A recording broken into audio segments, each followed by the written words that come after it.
ఆరోగ్యం ఇచ్చి శక్తితో నింపుతున్న దేవాతి దేవునికి మనం ఎప్పుడు కూడా కృతజ్ఞతాశుద్ధులు చెల్లింప బద్దలమై ఉన్నాము. మరి దేవుడిచ్చిన గర్భఫలం విషయంలో దేవుడు కుమారుని దేవుడు అనుగ్రహించున్నారు. ఈ రోజున కుమార్తె యొక్క పుట్టినరోజున సందర్భంగా మనమందరం కలిసి కేక్ కటింగ్ జరిపించుకోవడానికి దేవాతి దేవుడు కృపనిచ్చి ఉన్నారు. బైబిల్ గ్రంథంలో 2వ రాజుల గ్రంథం 5వ అధ్యాయము 5వ వచనంలో ఒక చిన్నది అనే ప్రస్తావన కనబడుతుంది. నయమాను రాజుగా ఉన్న దినాల్లో అక్కడ సందర్భాన్ని ఆలోచన చేస్తున్నప్పుడు అతడు కలిగి ఉన్న ఇబ్బందికరమైన పరిస్థితిని బట్టి ఒక చిన్న పాప ఏం చేస్తుందంటే, మా దైవజనుడు ఉన్నాడు, అతని ద్వారా మీకు స్వస్థత కలుగుతుంది అని ఆ చిన్నది చెప్పినప్పుడు జ్ఞానవంతురాలుగా ఆ మహారాజు చిన్నదాని యొక్క మాట విని దైవజనుడి దగ్గరికి వెళ్ళి స్వస్థత పొందొచ్చున్నాడు.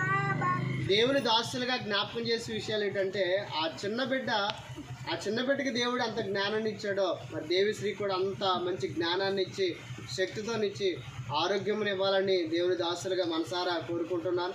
మరి వెనుకున్న తల్లిదండ్రులు మరి దీవించబడాలి, వెనుకున్న బంధుమిత్రులందరూ కూడా దీవించబడాలని లేఖనము ద్వారా అన్ని విషయాల్లో దేవుని యొక్క మాట జ్ఞాపకం చేస్తుంది. కుమారులు యెహోవా అనుగ్రహించు సాక్ష్యము గర్భఫలం ఆయన ఇచ్చు బహుమానము అని అతి బహుమానాన్ని దేవాతి దేవుడు ఇచ్చున్నాడు.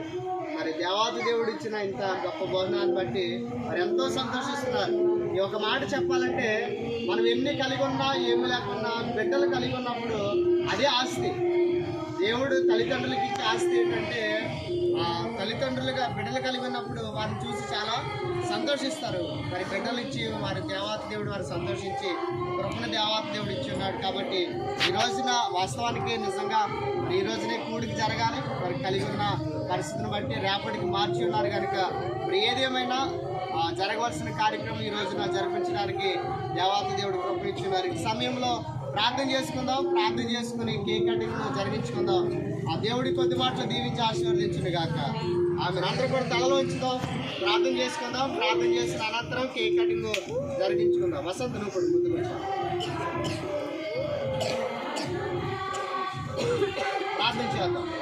సర్వశక్తిమంతుడా, సర్వాధికారి, నీ ఘనమైన శ్రేష్టమైన అద్భుతమైన నామానికి వందనాలు స్తోత్రాలయ్యా. ఈ రాత్రుల సమయం ముందు నీ పిల్లల బట్టి మరొకసారి ప్రార్థిస్తూ ఈ కేక్ కటింగ్ని జరిగిస్తుండగా తండ్రికి కుమారునికి పరిశుద్ధాత్మ యొక్క నామము ద్వారా ప్రతిష్ఠిస్తూ కేక్ కటింగ్ జరిగిస్తుండగా ప్రభువా, కేకు ఎటువంటి మధురంగా ఉంటుందో అది మధురమైన జీవితం ఈ కుమార్తెకి అనుగ్రహింపచేయమని ప్రార్థన చేస్తున్నా. క్యాండిల్ వెలిగిస్తుండగా అనేక మందికి వెలుగుగా ఎలా ఉంటుందో ఆ కుమార్తెకి జీవితం కూడా తన కుటుంబానికి, తన బంధుమిత్రులకి, సమాజానికి, సంఘానికి ఒక వెలుగుగా నీ కుమార్తె ఉండునుగా కానీ ప్రార్థన చేస్తున్నారు. కృపచేత నింపండి, బలపరచండి, శక్తిని ఆరోగ్యముగా ఇచ్చండి. వయసునందు, జ్ఞానమందు, బుద్ధి అందు, ఆరోగ్యమందు, ఆధ్యాత్మికంగా, శారీరకంగాను, సండే స్కూల్లో కూడా అనేక విధాలుగా అంచులంచులుగా ప్రభు నీ లేఖనం సెలవిచ్చిన మాట ప్రకారం యేసు మనుషుల దయందును దేవుని దయందును వర్ధిల్లుచుండేనండి మాట సెలవిచ్చినట్టుగా ప్రభు నీ కుమార్తె కూడా అలాగను వర్ధిల్లింపబడడానికి నీ సహాయమును దయచేసి మీరు మహిమను పొందండి. కేక్ కటింగ్ జరిగిస్తుండగా నీ నామ మహిమార్థమై కుటుంబానికి దీవెనకరముగా, పుట్టినరోజు కుమార్తెకి ఆశీర్వాదకరంగా జరిగింపజేసి మీరే మహిమ, ఘనత, ప్రభావం ఆరోపించుకున్నామని యేసు నామములో ప్రార్థన సమర్పిస్తున్నాము తండ్రి. ఆమేన్.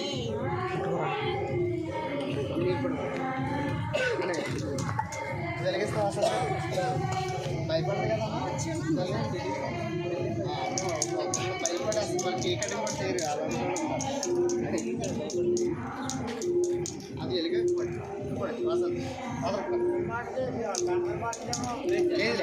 టింకు టింకు టింకు టింకు ముందుగా అది వెలిగించాక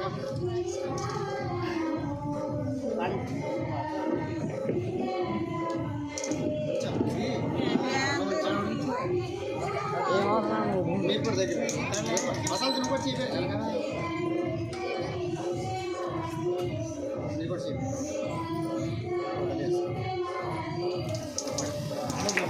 అలా చూడండి, అలా చూడండి,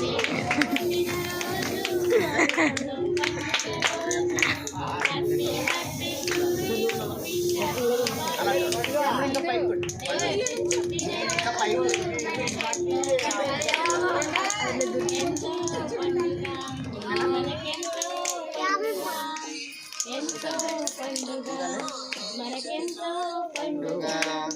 happy happy to you happy birthday to